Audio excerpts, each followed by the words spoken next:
So, hi everyone. Thank you for your patience, and hi everyone. My name is Amal Issa, and I organize the program at e-flux. We have an exciting day ahead, and I know you are all eager to dig in, as I am, so I'll be very brief. First off, I'd like to remind you that this is the last week of Insurgency of Life, a great show by Golden Plus Zenebi here at e-flux. It's open Tuesdays to Saturdays from 12 to 6 p.m. until next Saturday, February 8th. It's open today. It's on the second floor if you want to check it out during the break. So welcome to the Ways of Reading Symposium, which is a collaboration with KADIST. Thank you all for coming, and I'd also like to take a moment to thank the people who worked on this symposium. The team at e-flux: Will Lee, Ines Carvalhal, Erin Ferro-Murray, Hallie Aris, and the crew from Decade Pictures, Jack Finlay, Chris Rosario, and Nick Burgos, and the incredible people at KADIST for putting this program together. First and foremost, the symposium's curator, Adam Kleinman, and the amazing Amanda Nudelman, who made it all happen. And also who are here with us, Joseph Del Pesco and Marie Martrer, and Shona Finley, who is in San Francisco. So thank you, we are all set, and Adam, it's all yours. Okay.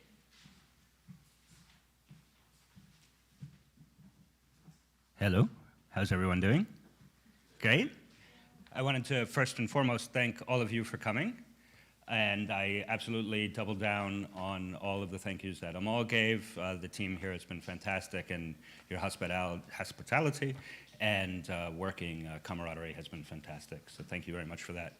I'm going to be very quick. Oh, and of course, everyone who's speaking in it and performing today. Thank you very much. This is the reason why we come here. I'm going to be quick because we have a really long day. It's got a lot of parts. Including performances as well as lectures. So I'm also going to do a little, when the time comes, and more in the afternoon, just some housekeeping rules to make sure there's like access lanes and things like that. So just be aware from that, and we'll be in the dark, so I hope you're all okay with that. But most importantly, I just want to call your attention to this. So everything I'm not saying, you can pretty much find here. You should have probably received one on the way in. If not, there's many in the back by coffee. And please get coffee and water as you see fit throughout the day. And in it, you'll find the schedule, everyone who's participating, an abstract about what they're saying, and their bio. So basically, we should get going because we're actually behind the clock now. But that's OK. It's early. It's Saturday. Thanks for coming. And we're going to kick it off. We have one speaker joining us by Skype, which is James Bridle, and he's in Athens, and I'm going to try to call him right now. And I don't know how to work this. Amal. You got it? Oh, one last thing too. We're going to table all Q&As to the end. And instead of doing a more formal Q&A, we're going to have a plenary with everyone who's around, just have an informal discussion. But there's space here on these packets. If you can write or remember any notes or questions you want, do it here, and we'll collect it, and we're going to present those on stage instead of doing the normal Q&A, just because there's so many speakers and so much time. It's a housekeeping thing. Oh, everyone's looking at our notes. Uh-oh, that's you. You're next to me. I don't know. How does this internet work? Hi. Hey, should we make you big? Sure. All right. Do we have power? I'll tell them. Thanks, Steve. Full screen. All right, James, welcome. Thanks. You're all queued up, so you're a big boy. I'll let you go. Yeah? All right. Thanks very much. Hi, thanks very much for having me. I can't see any of you. I'm facing myself on the wall, so I'll just say hi and hope all's good and start talking. It's really nice to be able to speak today. I'm very grateful for the invitation. I'm going to talk for kind of 25 minutes, half an hour, about artificial intelligences, non-human intelligences, and some weird things between them and us. Which is mostly what I'm thinking about at the moment and what I was asked by Adam to speak about today. So when thinking about artificial intelligence, as usual, I'm kind of more interested in like the idea of artificial intelligence, what it is, this thing that we think we're talking about when we talk about it. Why does it feel odd and strange, and particularly why is it producing a bunch of quite odd effects in the world? A good place to start with that is kind of most charismatic of these emergences of AI we see in the present, and particularly in popular consciousness, which is in something like AlphaGo, which is the machine that DeepMind and Google built to win and kind of almost to solve Go, which is what we decided was the most important thing when the machines had already done chess. And it's been really interesting over the last few years watching the emergence of this entity as it first played, the famous match against the Korean Go master Lee Sedol, and then was kind of unleashed on the internet. There was a period when it played something like 50 games in 30 days, like wiping the floor with every single other grandmaster. Because it was particularly interesting watching the reaction of people who watched those games. Because you kept hearing these same sort of phrases over and over again, people saying things like, this is like watching an alien play. Even Demis Hassabis, the founder of DeepMind, said he felt that these moves that AlphaGo plays kind of emerged from another dimension. They had this quality of otherworldliness to them, which spoke to a kind of deep strangeness about this encounter with a novel form of intelligence that was manifesting through just playing this game. That even just within the structures of this game, you could see that something very different was happening to the way that humans think. And that's the kind of first realization of an encounter with something that is, if not an actual artificial intelligence, and I'll keep circling around that question, at least sort of masquerades quite convincingly as one. Its primary quality is that it's alien, it's otherworldly. And so the first realization that we're having about this new form of artificial intelligence is that whatever it's going to be profoundly different to the human, to human intelligence. It's going to be something else. And that's kind of interesting because then it forces us to ask sort of what sort of intelligence is it going to be? And frankly, the signs are not good. On the one hand, you have the instantiation, the automation, and the empowerment of the worst bits of our history, right? Of racism and economic inequality, which I think some other speakers will also be talking about today. And on the other hand, you have this kind of rapacious, aggressive, extractionist kind of power grab that's really embodied in AlphaGo, a system that we've constructed quite deliberately, first to beat us at something that we quite enjoy doing, and then basically effectively to replace us. What's going on there? That we have this kind of massive hard-on for a technology which is going to be better than us and defeat us and displace us. And we're seeing that happen kind of in many emergences of this tech. Another example of that, I was recently up in Epirus in northern Greece. I live in Greece. I'm in Athens now, hi.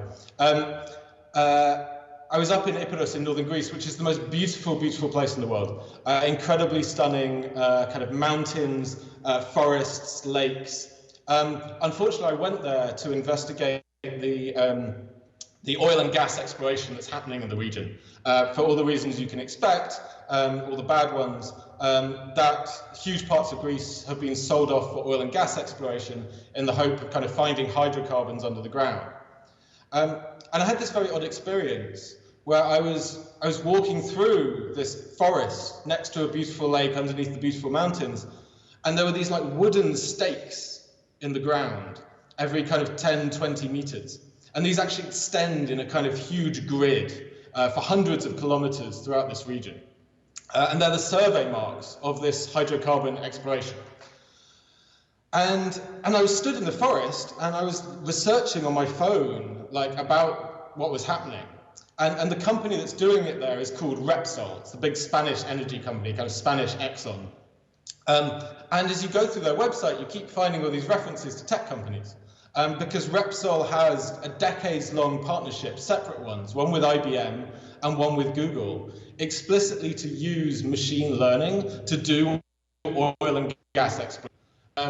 They've developed novel systems for evaluating new finds and working out if they're economically valuable, and that's what they're using AI for. And it was this weird moment of standing in the forest and seeing these stakes in the ground and realizing that they're kind of like the tooth marks of an artificial intelligence, like the actual kind of track marks of this thing as it claws through the ground.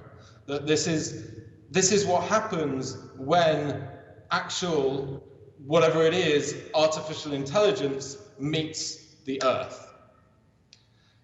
If you hang around with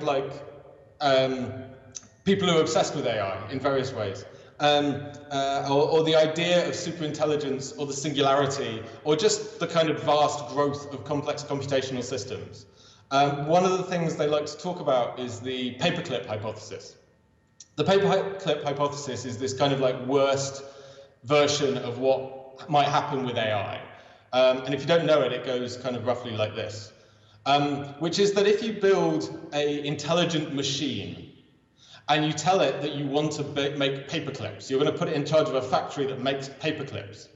And if you don't write the rules that control it well enough and carefully enough, then it will override its parameters. So it will start by making lots of paperclips, but then it will make that process more efficient. It will reorganize the factory, and then it will start to go into the financial system and work with the financial system to organize suppliers better, performance better. It will start to get into mining, so it will start to use any unavailable materials to make more paperclips.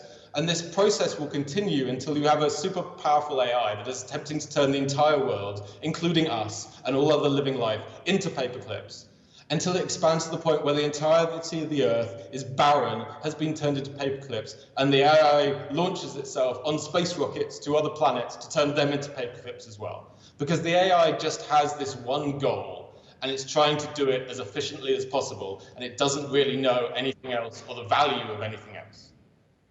And that's this kind of like weird fever dream of AI horror, which sounds really stupid and kind of silly until you realize that what the AI wants isn't paperclips, it's oil. And increasingly it knows where to find it, and it's going to do anything to get it, including kind of the last remaining wildernesses on Earth and filling the atmosphere with carbon dioxide in the process. And so when talking about AI, we often try and work out like does it even exist? Like is AI real? And at that point I quite often tell this unfunny joke, which is that we already have AI. It exists and it's corporations. They're large, integrated, complex, networked beings that have sensors and effectors. They can read the world and they can do things in it. They respond to pleasure and pain in the form of like profits and lawsuits. They're quite hard to kill, but not impossible. And they're deeply, deeply goal-directed in that kind of paperclip way that I was just describing, kind of to the exclusion of everything else. AI is already here, and it's corporations. And that's kind of far. It's not far. It's true, and it exists. And it's a useful way of talking about corporations and AI. The kind of horrifying realization that came to me from being up in Ipperus is like, this is the AI we're getting. We're getting an AI that looks like corporations. That's the model of AI that we're building. One that is aggressive, kind of rapacious, extractionist, and really doesn't care about us or anything else. What's also interesting to me is that while we're doing all of this horrible, horrible stuff with AI on the one hand, we're just starting to realize some quite interesting stuff about other intelligences that have been here all along, but that in the West, we've mostly ignored. And that's because historically, the only real definition we've had for intelligence has been what humans do. That's kind of our baseline, regardless of anything else that's said about it. Intelligence is what humans do, which means we have real problems kind of recognizing it in others of any description. A really good example of this, my favorite example of this, is the way in which we kind of test other animals for intelligence and the ways in which that fails in interesting ways. So, for example, for a long time, we've kind of had the idea, possibly, that like at least maybe great apes are intelligent. Like they're close enough to us, they look enough like us, they do some certain things that maybe they're intelligent. So we test them in all the ways that we test like small children. The exception to this for a long time was gibbons. Weirdly. So like chimpanzees passed the test, gorillas passed the test, orangutans passed some tests, gibbons didn't. And so basically for a while, gibbons were dumb. Until someone pointed out that like all the classic tests for intelligence didn't work for gibbons because they were fundamentally different. So what they do is they put them in a cage and they put some food outside the cage and they give them a stick. And chimpanzees and gorillas and orangutans would immediately like use the stick to like grab the food and pull it in. The gibbons didn't do this, and so we thought they were dumb. Until someone pointed out that gibbons are brachiators, right? They spend all their time up in the trees swinging around. They have a completely different kind of bodily sense. And when the researchers hung those sticks from the roof of the cage, the gibbons immediately went, oh, look, stick, thum, thum, hum. And in that moment, like gibbons became intelligent in a way that we could recognize. The intelligence was always like in our perception of it. And that's obviously kind of ridiculous and something that we're slowly learning to do better. The intelligent kind of animal du jour, which you've probably heard quite a lot about in recent years, is the octopus, of which kind of many other people have written. But I'll just outline the kind of key, for me, what the kind of key take on that is. Which is that octopuses are smart, but weird. Their brains, they have neurons, they have a pattern that's much like ours. Their brain, though, extends all the way through their body. They have kind of neurons that don't seem to be connected in the same way all the way down into their arms. Maybe their arms operate independently in some kind of weird federated brain structure. Super fascinating. But what's key is that although there are resemblances between our neural structures, us and the octopus share a common ancestor 400,000 years ago, 400 possibly million years ago, which was a small blind flatworm that lived on the bottom of the ocean. And the thing is, although we've evolved completely separately since that blind flatworm, both of us possess eyes, which are remarkably similar. These kind of like little gel-filled globes. And we also both possess these neural structures. And the eye is very similar in humans and cephalopods. In fact, in cephalopods, it's slightly better. It has a better connected nerve so that they don't have the blind spot that we have. And they also have this brain. They have these same structures that evolved separately, but similarly. And what is suggested by this parallel evolution of both the eye and the brain is that the intelligence that exists in the octopus is some form of intelligence, but is also radically different, like structurally in its perception and its operation. There's this possibility that that idea we had from the great apes and of everything else, that like we're up here in the great tree of intelligence and everything else goes on like a long sliding slope down, is ridiculous. That in fact intelligence is a kind of flowering tree with different forms appearing in different ways kind of all over the place. And that's great. And it's also deeply insufficient if we're really going to talk about how intelligence appears and acts in the world in interesting ways. We can get a lot weirder than that. We can get into plant intelligence. We can get into bacteria. The fact that like the makeup of the bugs in our gut that constitute about 2 kilograms of our weight, multiple species living with us at all times, affect our own intelligence. We're already in some symbiotic, intelligent relationship with the other species living inside us. We can get into ecosystems and more broad kind of systems of intelligence and that's what's starting to happen. We're starting to kind of notice these things around us in new ways. Last year, I had the privilege of getting a tour of an old-growth forest outside Vancouver from Dr. Suzanne Simard, who's kind of one of the world's top experts on plant and particularly tree communication. And she explained the ways in which plants share not only nutrients, but actually information through these underground networks, where the roots of the trees and the plants interconnect through the mediation of other species as well, particularly of types of fungi. And these things are known as mycorrhizal networks. They're networks of cooperation, but also possibly antagonism. It's very complicated down there, between tree roots, between fungi, between different species of trees that meet in these networks and even communicate and share nutrients between species. There's an entire kind of network down there that some scientists have started to refer to rather charmingly as the Wood Wide Web, this kind of incredible network of information communication that's going on between other living things that we're only just becoming aware of. And again, there's something for me super interesting here, which is that the mycorrhizal networks have been known about for a long time. They were first described in the 19th century, although it took us a long time to figure out what they were for and what was going on there. And that understanding of what was going on there only really was only really discovered, but was already obviously existent already, when a discourse and a vocabulary of networks and information theory became available to the scientists that were studying it, that became available after the development of network computing and the internet. Like, we're only capable, it seems at times, of seeing things in the world when we've built these kind of technological metaphors for them.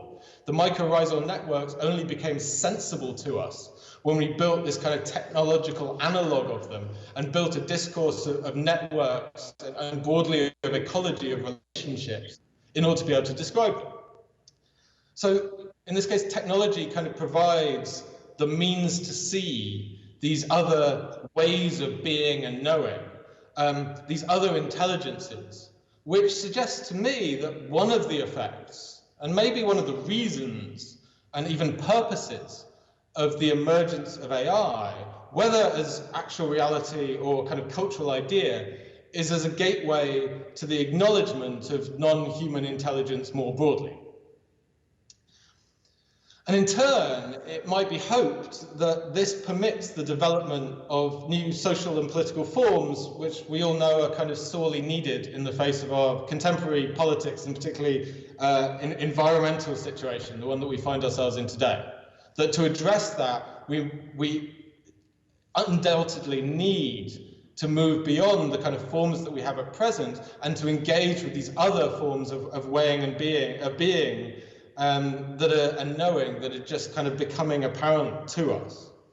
For example, I'm thinking of the work of someone like Monica Gagliano, who's a research scientist into plant behavior, whose peer-reviewed work seems to show that plants possess memory, that plants can hear, that they respond to all kinds of stimuli we didn't know they were responding to before, that they have the kinds of agency that we've historically associated with intelligence. But what Gagliano also says is that the plants helped her to design those experiments, that she learned from the plants how to make these experiments that led to these realizations. Through working with shamanic practices and a more kind of broadly a non-traditional scientific method of kind of awareness and thoughtfulness of this personhood of plants, she was able to generate new knowledges within scientific discourse to which those ways of knowing were previously kind of not just unknowable, but unsayable.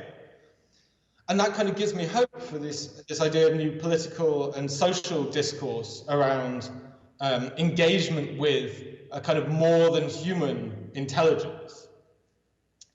But I think it's also crucial to say that, so saying more about that word that I just used, which is personhood, as distinct from intelligence. Because all this so far has been about intelligence, which I'm coming to think is just not where it's really at. It's too narrow, it's too individual, it's too hierarchical, and probably it's just kind of too tainted by our existing ideas and biases and prejudices about what it consists of. Personhood, on the other hand, insists on the reality, the being, and the agency of others, regardless of any kind of specific criteria or a kind of graded quality that we might want to apply to that existence. Personhood just is. Personhood says that others are subjects and not objects, and you don't get to decide whether they qualify for any other particular kind of grade, that you acknowledge their existence. And crucially, personhood is relational. It consists not just of what is in your head, like intelligence, but it consists of the two of us, all of us, heading at each other, as Alan Watts would have said.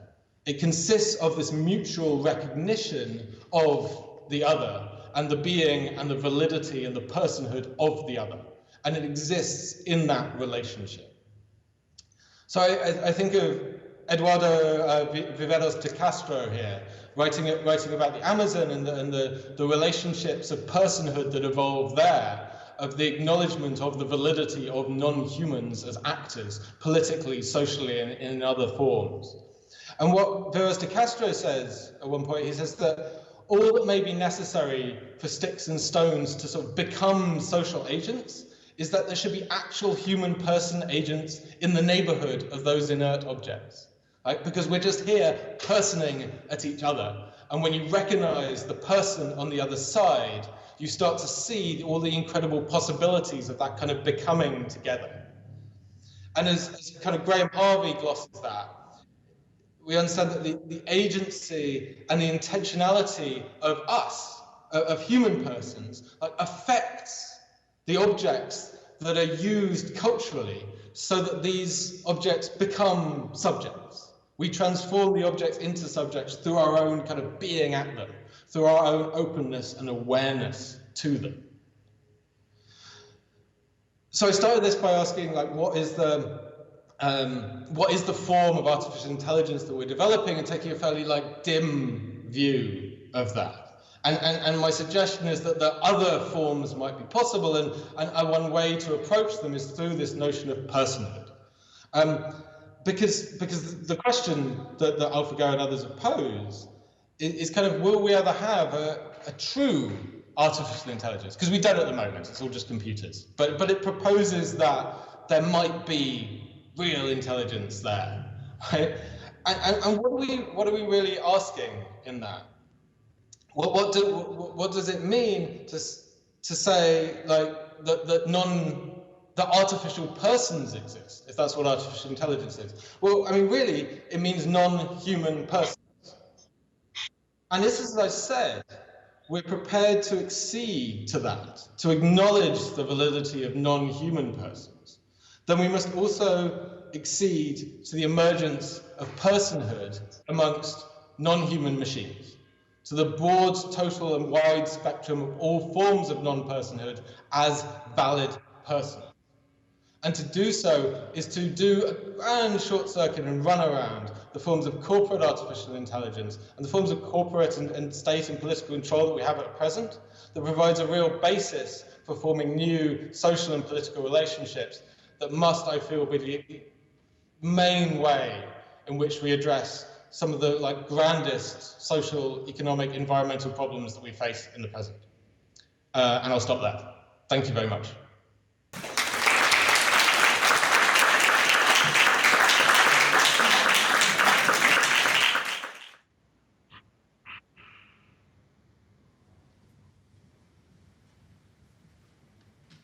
Hi. How you doing, James? Thanks for heading our way. Really sad you're not here. It's really kind of disappointing. I'm sorry not to be there. Yeah, but stay tuned because we have Trevor Paglen and Crawford coming up now. We're going to reify into physical people, which will be a theme that will continue during the day because we're going to discuss these issues of technology situated in the body and the effects of the body as the day unfolds. But James, stay as long as you wish. And, Thanks so much. Yeah, and thank Have a you good for day. everything. Cheers. Cheers. Hi, everybody. I just want to thank James Bridle for that fantastic kickoff this morning, very much in keeping with where we're going to go next. Hi, my name is Kate Crawford. I am the co-founder of the AI Now Institute at NYU, where I am also a professor. And I'm also currently the visiting chair of AI and Justice at the École Normale Supérieure. And I'm here with Trevor Paglen. Do you want to introduce yourself? I'm Trevor Paglen. How's it going? And essentially what we're going to do is something a little different today. We want to share our experiences of investigating the training sets that actually underlie contemporary computer vision systems. And this is a project that we've been working on basically for the last 3 years. And what we want to do is to talk a bit about how this has informed our thinking about the epistemologies of machine learning. But we're also going to talk a little bit about what it's been like to share this work in the world, to actually publish it. And that has included releasing a neural net called ImageNet Roulette, which some of you might have tried. Has anyone here tried ImageNet Roulette? Oh, awesome, fantastic, welcome friends. And also an essay called Excavating AI.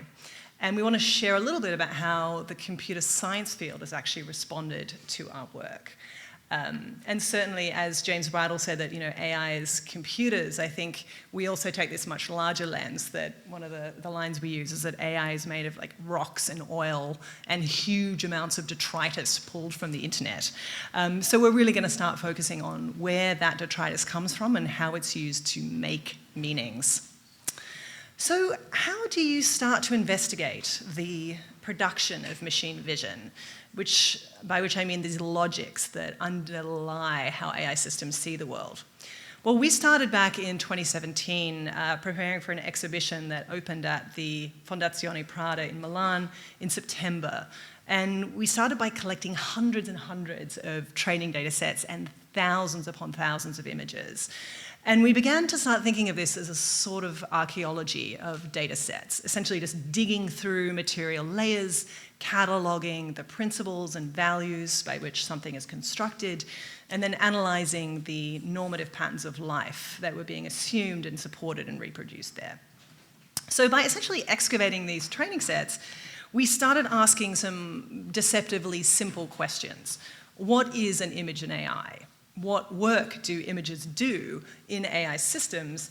And then finally, what is at stake in how machine learning systems harvest, label, and use images? So in short, making this exhibition has really changed the way I think about AI, and I think safely to say Trevor as well. And what we want to do is try and share that with you today, to try and share how this has shifted the way we're thinking about artificial intelligence. So I want to begin with a little story about machine vision from its earliest origins back in the mid-20th century. In 1966, Marvin Minsky and Seymour Papert at MIT decided that interpreting images was a core process of intelligence. So they really wanted to try and achieve this with computers, and they did it by turning to an undergraduate student by the name of Gerald Sussman and said, "Gerald, we've got a task for you. We want you to spend your summer linking a camera to a computer and just get the computer to describe what it sees," unquote. This became the Summer Vision Project, and needless to say, the process of getting computers to describe objects in the world was much harder than they or anybody else expected. Now, the common narrative that you're probably hearing is that we've come so far with artificial intelligence that the challenges of object recognition and facial recognition have been solved. But more subtle problems remain with images and labeling in AI. have a look at this image here. This is from a film that Trevor Paglen produced last year, and it's being fed through just an off-the-shelf, open-source AI recognition algorithm. Now, in some ways, this is doing exactly what Minsky would have hoped for the summer project. It is describing what it sees.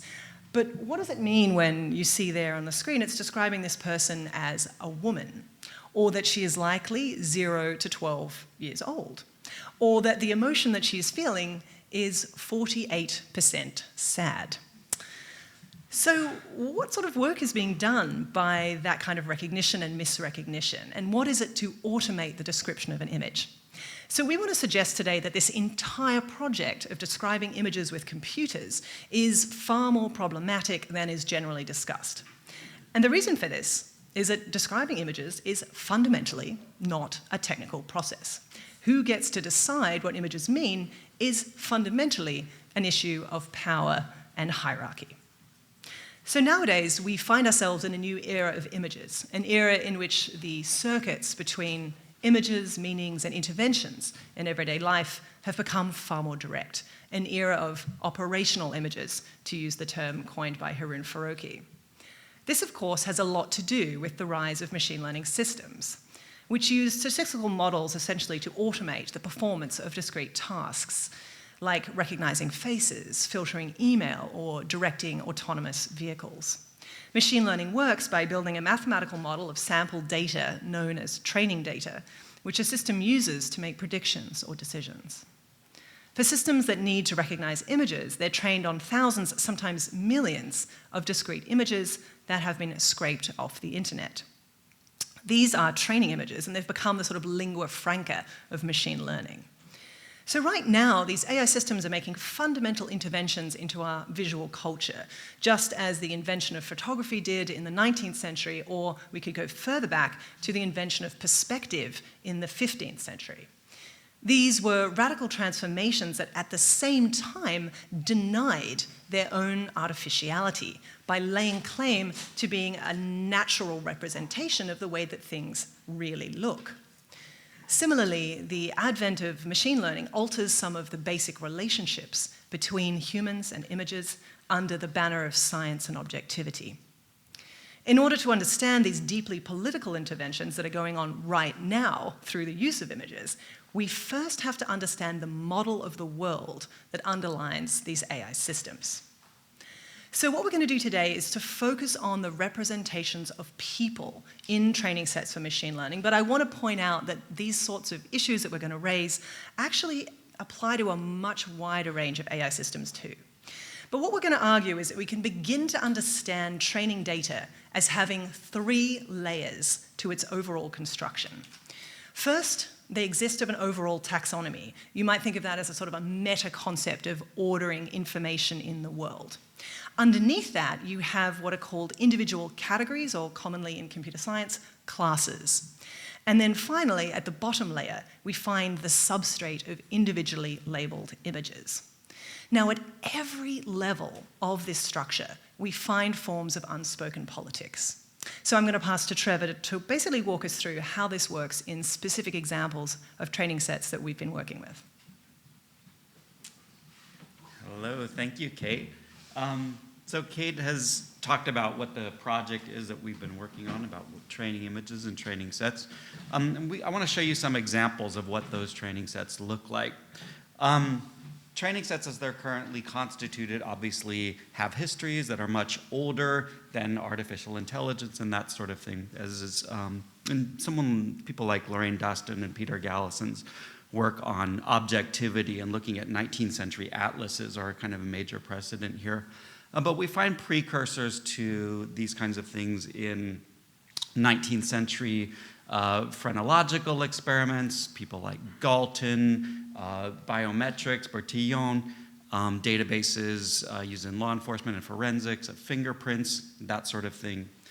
But we really see the advent of databases of images that are specifically used to teach computers start to get created in the early 1990s. This is an example of something called the Ferret data set that was created by the Department of Defense that was used primarily to create a benchmark for labs to work on facial recognition software. So this was one benchmark in the early 1990s. The second one was a National Institute of Standards data set that was made of mugshots. It collected photographs of prisoners and people who had been accused and transformed those mugshots into really the bedrock of contemporary facial recognition systems.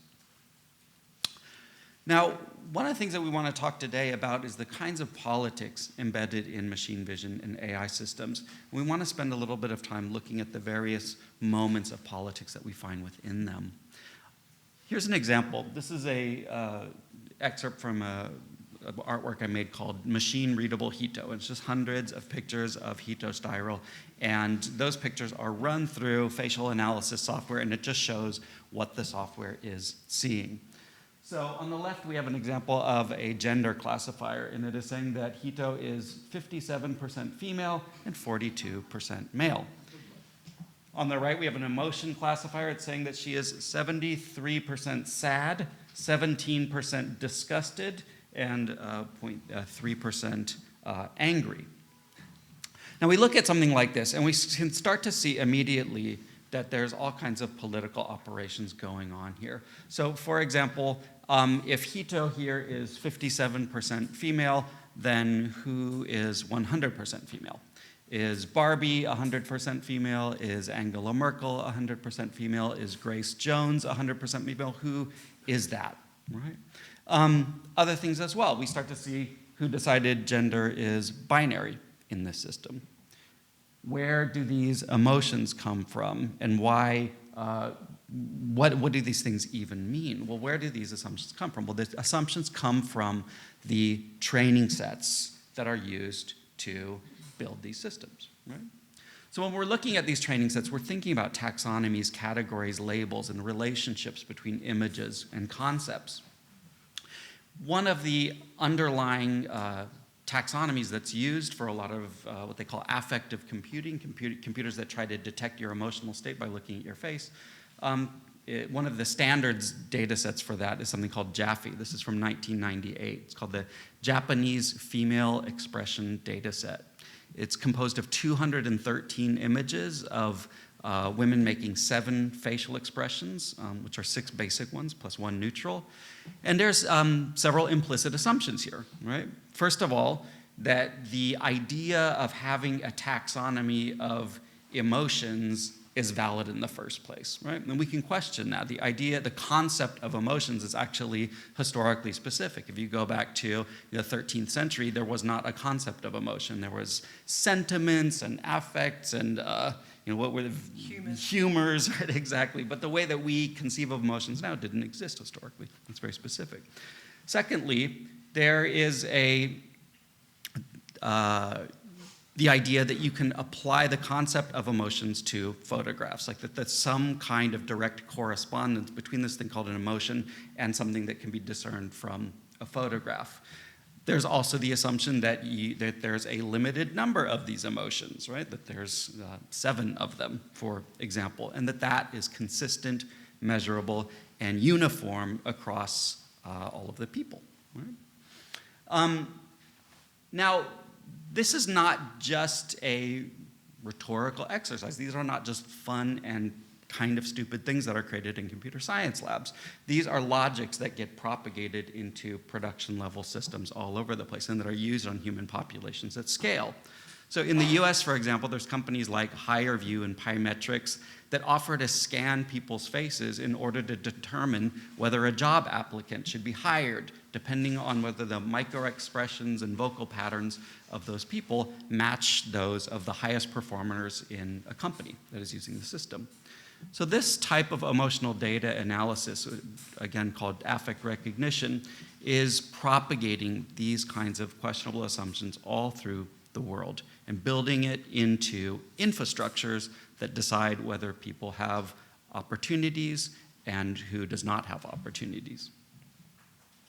These politics of taxonomies are everywhere in machine vision systems. This is an example of something called the UTK face data set, which contains over 20,000 images, and it has annotations for age, gender, and ethnicity. And let's look at these politics here. Gender is either 0 male or 1 female. Again, we see this reproduction of a binaristic conception of gender. Race is an integer from 0 to 4, denoting white, black, Asian, Indian, or other. Like, what the fuck is this? Like these are classifications that have histories, and those histories are not good, to say the least. So we see how there are kind of political conceptions built into the overarching taxonomies that training sets are built out of. But we go down from that level of the entire taxonomy, we find another political moment when we look at the creation of individual categories within those taxonomies. This is an example, this is an excerpt from a training set called ImageNet. It was created in 2009, and it's kind of been the gold standard for object recognition in computer vision applications. ImageNet is massive and it's intricate. In the words of its co-creator, Playfully, it was an attempt to map out the entire world of objects. ImageNet is made out of 14 million images that are labeled and categorized into more than 20,000 categories. There are all kinds of curiosities in here. There's categories for apples, apple aphids, apple butter, apple dumplings, apple geraniums, apple jelly, apple juice, apple maggots, apple rust, apple trees, apple turnovers, apple carts, applejack, and apple sauce, for example. But when we go further and further into these categories, they get stranger and stranger. Of the 21,841 categories, there are 2,833 under the subcategory person. Now, we can argue about the degree to which a concept like apple is entirely relational, but a category like acquaintance or friend there's no argument at all. This is just a purely relational category that has no referent, that in some kind of pre-existing universe. And the same is true of the concept of debtor. But nonetheless, the creators of ImageNet somehow that you can imagine, that you can see into somebody's bank account through the window of their soul, which is their eyes, right? Of course.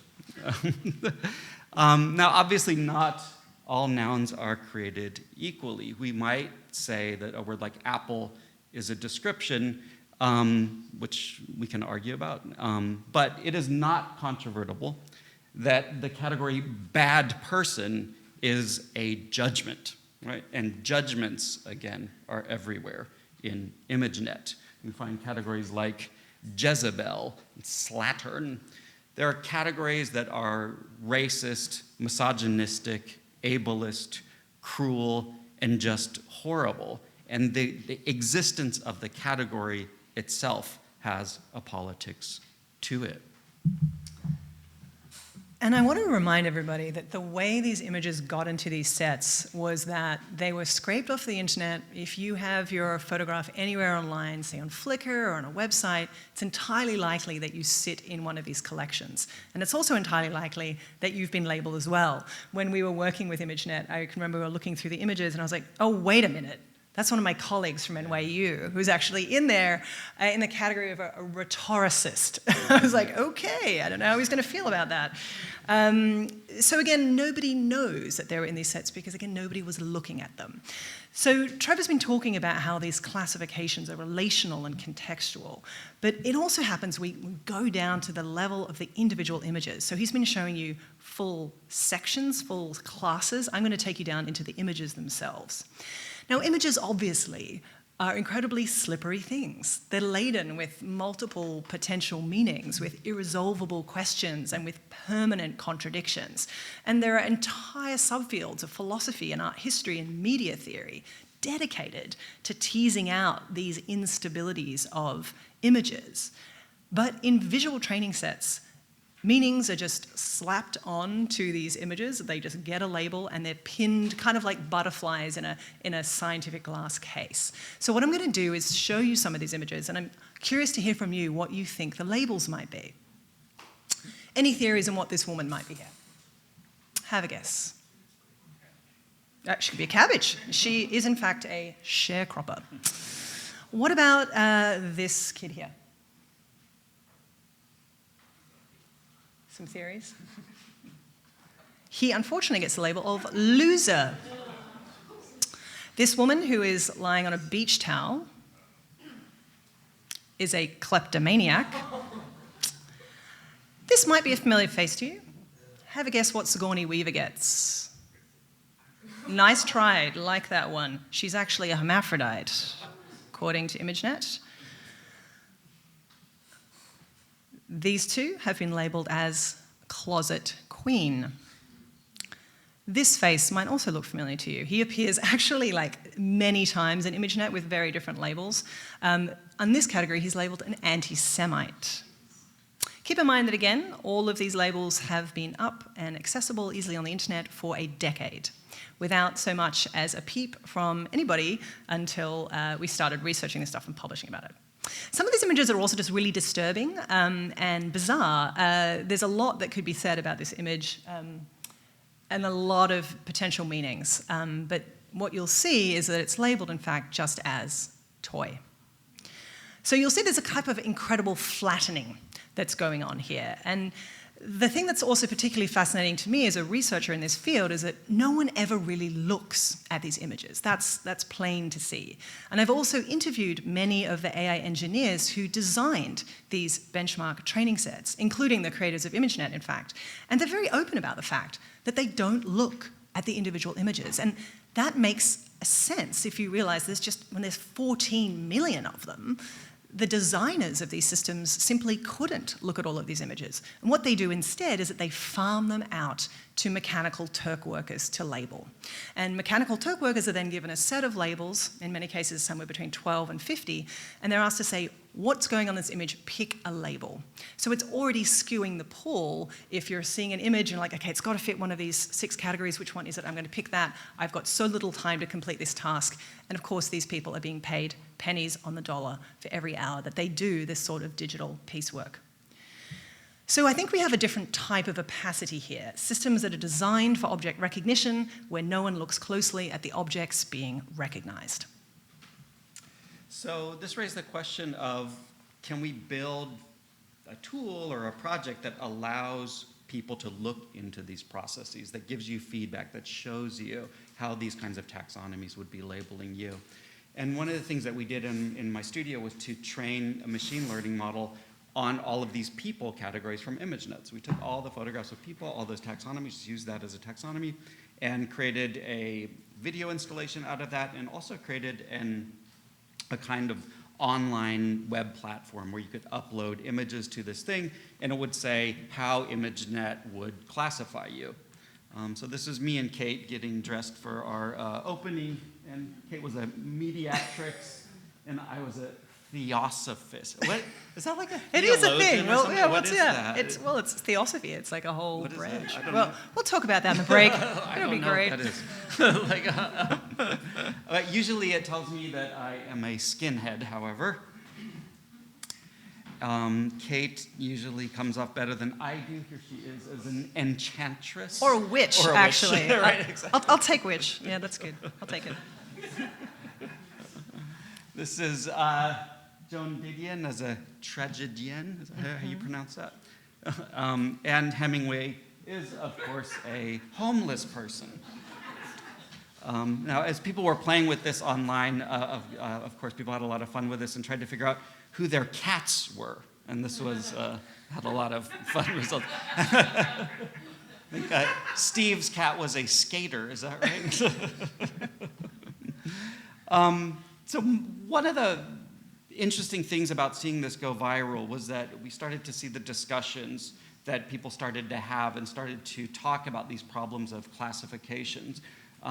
People whose faces looked feminine were receiving different labels than people who looked masculine. White people were getting very different labels than black and brown people. Small changes in appearance, like brushing over the eyes or holding a pen or having lower lighting, could significantly affect how faces were labeled. And very briefly, a kind of international debate kind of started taking place where, with people talking about what kinds of classifications were acceptable and why did ImageNet keep these offensive classes online for a decade, and whether this kind of thing should be done at all. And these are really important questions that demand sustained consideration and comprehensive responses from the AI field. And so that's one of the things that I think we can talk about a little bit later. But we presented a much earlier version of this work around this time last year in Berlin. And we showed some of these really racist and misogynistic and horrible categories from the ImageNet data set. And a couple weeks later, I was in my studio in Berlin, and we were working with this data set a lot. And I started noticing that actually the person category disappeared, right? We were working with it online, just from one second to the next, gone. The underlying categories and images were still available, but if you linked kind of directly to them, but there was no way to get access to them. So I started calling up Kate and at AI Now, and we were sort of having this conversation, like, what's going on with this data set? It's like we're watching it disappear in real time, and we were able actually to back up the whole thing before it was gone. But it was just very weird. We were just kind of seeing this disappearance happen, and then finally a sign came up on the website that's saying, oh, it's down for maintenance. And so these people were gone, the cheerleaders, the scuba divers, the altar boys, the retirees, the pilots, the man drinking a beer who's categorized as an alcoholic, as was the woman wearing a bikini who'd been labeled a slattern, and the young boy who'd been labeled a loser. I think actually at some point you talked to the ImageNet people about what was going on here, and I asked them what's going on. I mean, yeah, the line was certainly then that all of these servers were down for maintenance, and they remained down until ImageNet Roulette, actually blew up. It was first published in February, but it really wasn't until we opened the exhibition at Fondazione Prada in September that it went viral. And of course, when something goes unexpectedly viral, everything just went crazy. The servers blew up. There was like 1.5 million people processing their images every day on ImageNet Roulette. There were like hundreds of news stories, and they were mainly focusing on the fact that how is this happening? How are these very well-known training sets, these benchmarks in machine vision, producing these kinds of results? And of course, the creators of ImageNet were actually asked to respond, and they put in a statement online that said that they'd actually taken down that set in order to remediate bias, in order to fix it. And they have now deleted over 600,000 images that will never be seen again from the 2,800 plus person categories. They've also reduced that number to around 150 that will remain. And they've, of course, now published a paper last week in Barcelona arguing that this is how you solve bias, by technically removing images and then by adding people with different skin tones to categories to enhance its diversity. Well, needless to say, we have real concerns about this approach because we believe that there are much, much more fundamental and foundational problems with the whole enterprise of machine vision than these essentially technical fixes could possibly address. Because first of all, there is no such thing as a neutral taxonomy or classificatory system. These taxonomies always have worldviews implicit within them, and they in turn have power relations that are assumed. In other words, these taxonomies and classifications are not descriptive as much as they are judgmental and profoundly normative. And more fundamentally, the idea that images transparently just represent the world and can just name reality is so profoundly problematic. Again, histories of theory and philosophy that have spent decades showing that that is not the case. Nonetheless, it is a hallmark of the machine realism that informs these kinds of systems, and it has deeply problematic political results. And just finally, when it comes, especially to people, just the idea of attributing characteristics of race or gender or anything else to people's images without just asking them how they want to be represented is a kind of centralization of power. And it's a centralization of power. That power to name is something that every kind of progressive social movement has fought again. Like that power to represent oneself is very much that, self-representation. And this is always a kind of profoundly political endeavor, this act of labeling, this act of naming, of representing. And so we hope that we've shown you that there's a lot at stake in the architecture and the contents of the training sets used in AI, that they can promote, they can discriminate, they can approve or reject, they can make visible and invisible, they judge, they enforce. And by opening up these substrates of training images, this underworld of data that constitutes the ways, the pathways, I guess, that AI perceives, is a way to try to really critically question the claims that you'll find in the AI industry of being able to be objective or universal or ahistorical or non-ideological. And hopefully we can have a wider conversation about the consequences of that, because training sets are not just images. They are infrastructure. They're a part of our urban infrastructures, legal infrastructures, logistical and commercial infrastructures. And they have a really important but under-recognized role, which is the power to shape the rest of the world in their own images. Thank you guys so much. Thanks a lot.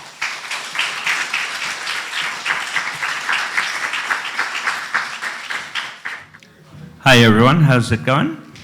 We have one more presentation before we break for lunch. Just so you know, lunch is about an hour. We're going to start again at 2 o'clock here. The day will change radically. I'm glad Steve brought up this idea of shifts in perspective and how that affects signification.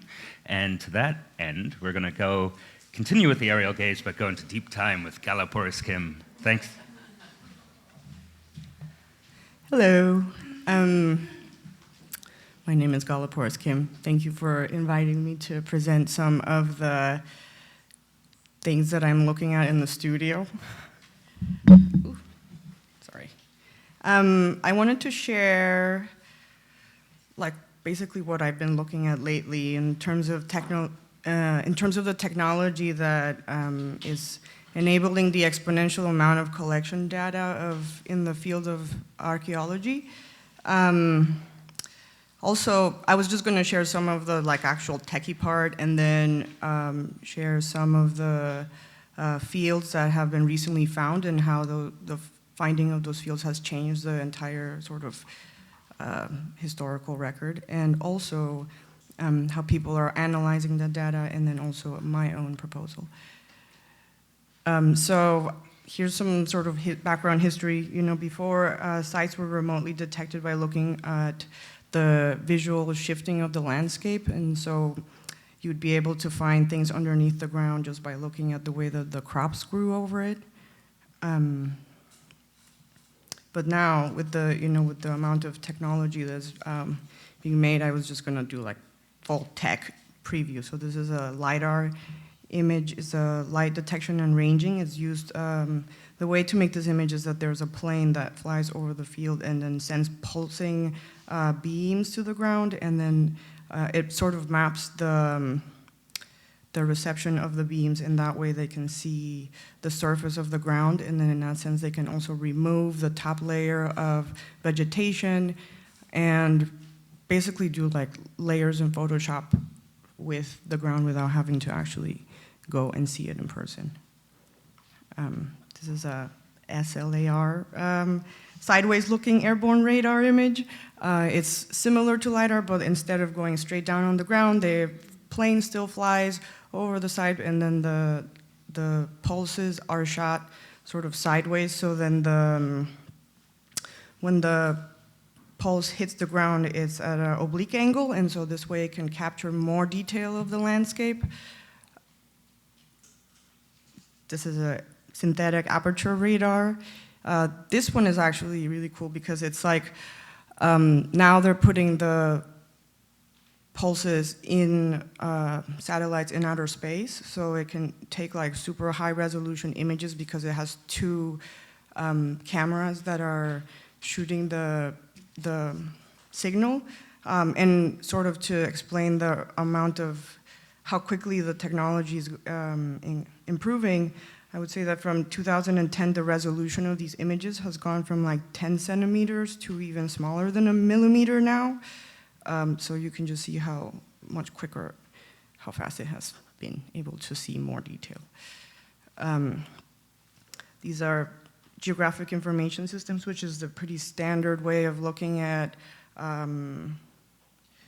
archeological mapping. It sort of combines all of this data from the machines and accumulates it in a way, and it's also, I guess, technically the software that you use to combine them and document different stuff. I just like the visual part of it, because somehow here, I like to think that it's a shift between the actual just data and then somebody in the office assigning these sort of color to information. So those were all sort of from above the ground, and here's like a ground penetrating radar image. So see, these are sort of machines that are used to see below the surface of the earth. And the way that this is made is just it looks like a lawnmower, but bigger. And it just emits short radio pulses through the soil, but it can see the differences between like ditches or walls or the different type of, I can't point, things below the ground. This is another image, ground penetrating radar. This is a electrical resistivity image. So it's being able to see underground based on the humidity of the place. So if there's some sort of clay deposit underneath the ground, it can, because the damper the soil is, the more conductive it is to electricity. So then they shoot electricity and then they can see where the wet spots are underneath. So that's sort of the techie part. And then I wanted to show some of the recent, now that I've been making this work, I keep getting all of these messages every time that there's like some sort of a headline that like new giant discovery or in the world. So this one was like the Mayan biosphere. So the Mayan biosphere, they found it using LiDAR, and it's just in the border between Guatemala and Honduras, and then basically found that 60,000 previously unknown structures existed, and so something like the Mayan civilization just sort of quadrupled overnight when they sort of started analyzing the data. This is the Cambodia temple in Angkor Wat. They also just were able to see how the temple sort of expanded into the surrounding landscape that is already sort of built out, so no need to even dig it up, no? Here's some other images. This one is the Kalanga Darband, is running down the, it's sort of a fortification of the border of the Parthian Empire, but this one is actually, I wanted to put this one because it was sort of showing the moment in which they're actually beginning to dig it out. So I wanted to really make a differentiation between the sort of offhand looking and actually intervening into the landscape, because it's sort of like there's only a one-shot moment, sort of like sight reading of the site. When you remove the top layer, it's already so much information, not just physically, but also like ideologically is destroyed. There's a shift. So now, one of the things that sort of gives me a lot of anxiety is that with the amount of technology that is available, now there's these things that are like, crowdsource, sort of sorting of information. And so now there's this sort of race to figure out all of this data that is collected with these machines, what does it even mean? How it's shifting the historical narrative that we know so quickly. And there's so much more information that the people who are collecting it is actually being able to interpret that. There's projects sort of like this Global Explorer is this woman, Sarah Parsak, who is working with the Peruvian government to find looted sites across the country. And so really you can go at home on the internet and look for these specific, they, ask you the specific questions, like is there a whole, do you see evidence looting pits in the area highlighted? So I can just imagine like an army of grandmas like playing Scrabble and also playing this game like, oh yeah, I found all these sites. And so with the amount of technology available and like unlimited human resources, like I swear everything will be found in our lifetime.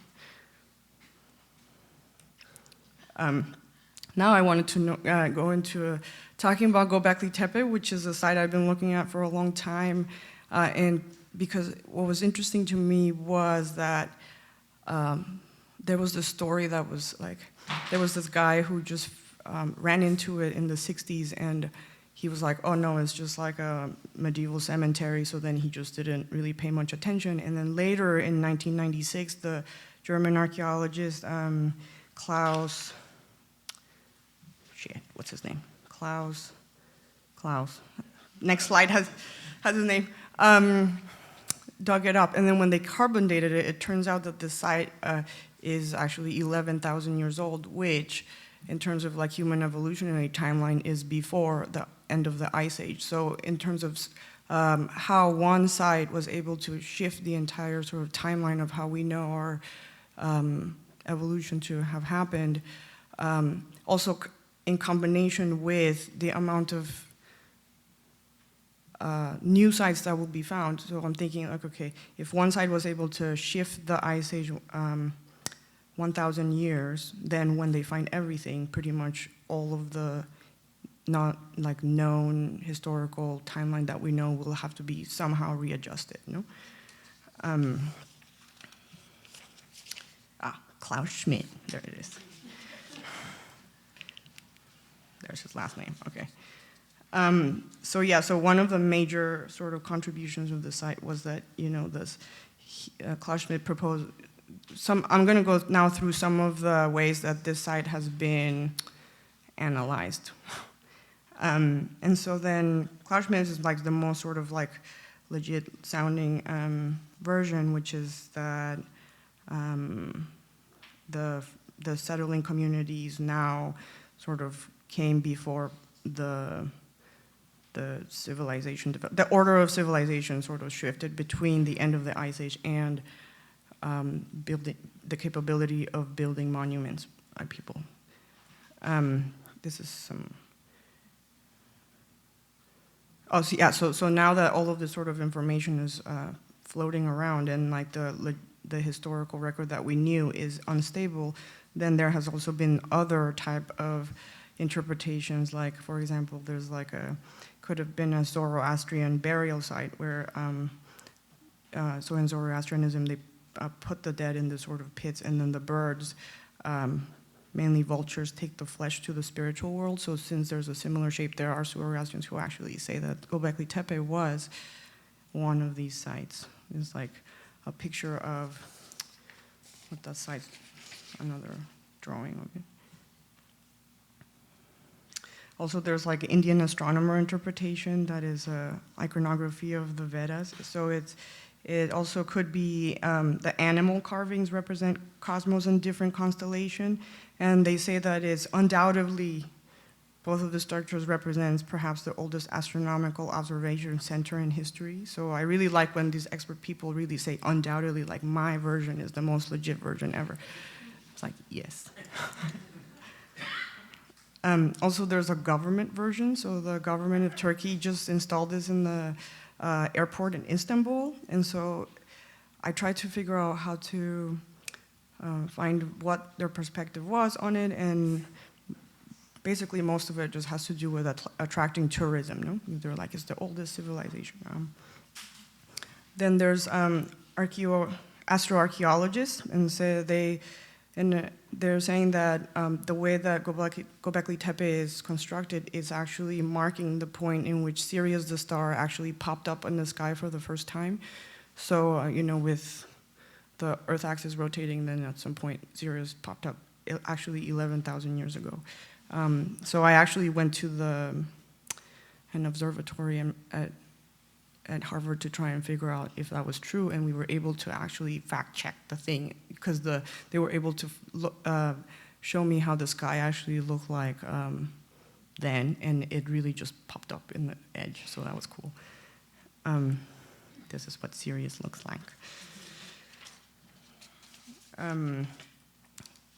And of course, maybe you might have seen that Ancient Aliens episode where there's also an interpretation that there's no way that, because there was no way that humans had the capability of building these sort of temples in the timeline, then aliens must have helped people to do that. What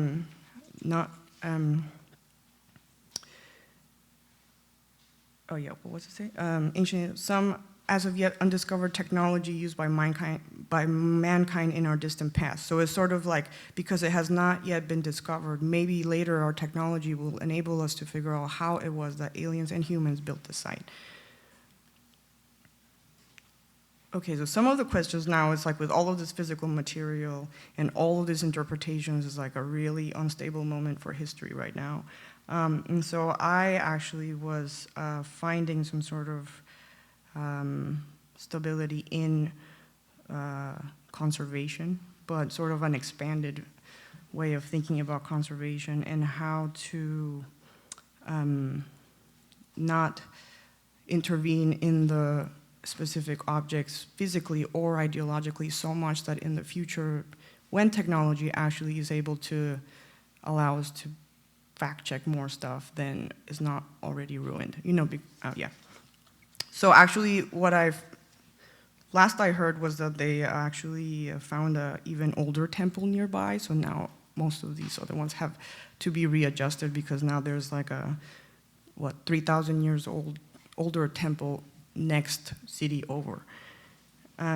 Also, the site has only been 5% excavated because Schmidt also said that he was leaving it for future archaeologists to try and figure out what it was with the future technology that would be available. And so then I'm gonna share one of my recent projects. I made this work last year based on these two stelas that were found at the top of the pyramid, at the Sun Pyramid at Teotihuacan. I actually went to see a show at LACMA that was like recent finds of Teotihuacan, and they used thermal scanning to find another tunnel to the entrance of the pyramid, and at the same time they found these two stelas that were actually found at the top of this pyramid on the inside. And the reason why they actually found that in 2015, and why it took so long, it was because there was no like door or window or anything to actually see. So definitely not for a human audience. But when they scanned it, they were able to see that. And so here are some pictures of it when it came out of the ground. So they opened up the pyramid, and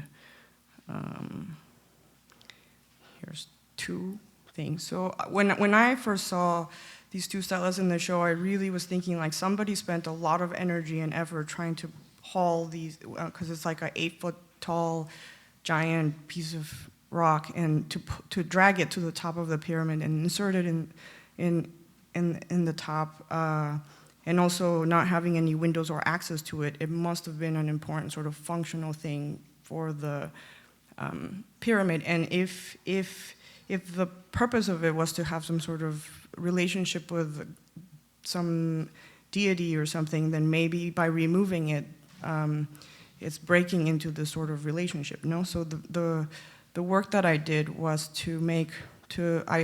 Mexico owns the copyright of all the antiquities of the country, so I had to petition to make a exact replica, and then made this proposal for the reconstituting of the ritual elements of the Sun Pyramid at Teotihuacan, which is a work that I scanned the original stela, and then I made a replica, and the work exists as this two stones with the letter that is to the government for them to reinsert the rocks into the pyramid to reconstitute it, just in case, because it was not meant to be seen by humans to begin with. But maybe if I was, on the other side, I would be like, oh, those humans are actually trying, even though they didn't put it correctly or whatever, then we're cool, no? And so these sort of policy questions are the ones that I'm actually looking at now, how to, so I'm actually doing a year residency at Harvard looking at different policies that that move artifacts from the moment that they're popped out of the ground onto where they end up, because that sort of reveals so much of the ideology of institutions, et cetera. But taking into account some other non-human type of perspective, for example, with burial objects, taking into account the the last owner, because the afterlife is an ongoing process, so technically the objects that you go to your grave with are still functioning, so they're sort of different category from other artifacts. And how does that dead person have a say on how they feel about it being on view or something? So there we're now figuring out how to contact non-human beings and writing regulation, and yeah, how to sort of make works with the law. Thank you.